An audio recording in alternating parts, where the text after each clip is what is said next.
Ini luar biasa ya. Kalau nggak ada karena cinta kasih, itu semua nggak akan pernah bisa ya.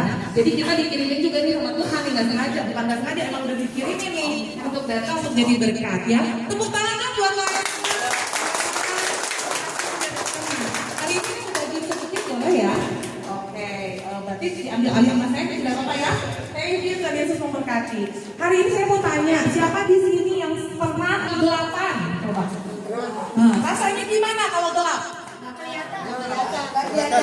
Gak ada cahaya. Kumaha eta? Gak terang. Hah? Mapak-mapak gitu ya. Aduh, teka tingali gitu ya. Mapak-mapak. Hah? Susah. Sekarang siapa yang di sini ngerasain? Kayaknya kalau saya sepuh susah, gelap, gak ada yang tolong saya. Coba angkat tangannya. Gak kerasa kayak gitu. Hari ini saya mau cerita ya, ada obor loh di dalam terang. Ini saya nggak bawa obornya, tapi saya bawain aja ya lampion ya. Ini kayak obor lah ya. Nah, tadi kita udah doa kan kemarin. Gak apa-apa ya sebentar ya. Nah, nih lihat ada lampu. Waktu ada satu kejadian ya, ada satu kejadian. Anak-anaknya bergencet tuh, lagi ada gempa.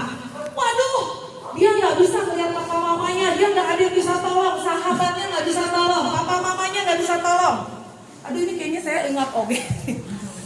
Sorry sih, sesek gue ya. Papa mamanya nggak bisa tolong, ya. Terus siapa lagi? Saudaranya nggak bisa tolong, orang kaya sekalipun nggak bisa tolong. Saat dia kejepit gitu kejedet gitu ya di tengah-tengah reruntuhan, dia merasa gelap sendirian. Malam datang. Apa yang terjadi? Dia bilang, aduh ngap, merayap gak bisa, jalan gak bisa, dia sesek, susah. Dia merasa gak ada pertolongan. Kayaknya hidup saya akan begini aja. Hei, hari ini ada kabar baik. Ada obor di dalam kegelapan. Pagi-pagi datanglah matahari, gitu ya. Secercah matahari itu dia ada tenang. Dia lihat, oh berarti masih ada kehidupan. Masih ada harapan, masih ada apa? Mujizat, masih ada jawaban doa. Dia berdoa setiap hari. Hari ke-1 dia udah lapar, nggak ada orang datang, nggak ada yang dengar dia. Tapi dia menetapkan hatinya untuk tetap percaya bahwa suatu kali nanti Tuhan kirimkan orang untuk datang menolong. Apa yang terjadi? Lama kelamaan dia udah nggak punya tenaga, dia mau bilang tolong nggak ada. Satu ketika dia ketemu ada orang-orang lagi pingsan, lagi beresin puing-puing, terus didengerin. Hah, dia langsung ada orang gerakan orang, dia langsung ngomong tolong. Waktu dia ngomong tolong, pingsannya nggak denger. Udah mau apa? Dia udah mau apa? Mau menyerah aja, bener nggak? Udahlah, menyerah aja lah, nggak akan ada yang ngomong saya. Saya pasti gini-gini aja deh, saya nggak akan berubah. Hidup saya pasti begini-begini aja. Tapi dia nggak seperti itu.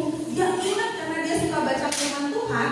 Di dekat-dekat Tuhan yang nggak bisa baca firman Tuhan, dia berkata Tuhan, Engkau menyertai aku. Tuhan, bagimu gak ada yang mustahil. Tuhan, tolong aku. Dia nggak pernah berhenti sampai satu ketika dia ngomong, tolong aku Tuhan, please tolong aku. Tuhan, tolong aku. Satu ketika apa yang terjadi? Ada orang yang dengar suaraku. Dan satu ketika di hari yang ke-7 anak ini bisa diselamatkan. 7 hari pada nggak makan, nggak minum ya. Tapi karena kekuatan dari Tuhan, karena dia melihat sebuah cercah harapan, sebuah lampu obor, akhirnya dia bisa punya kekuatan yang dan akhirnya dia sehat. Tepuk tangannya buat saya.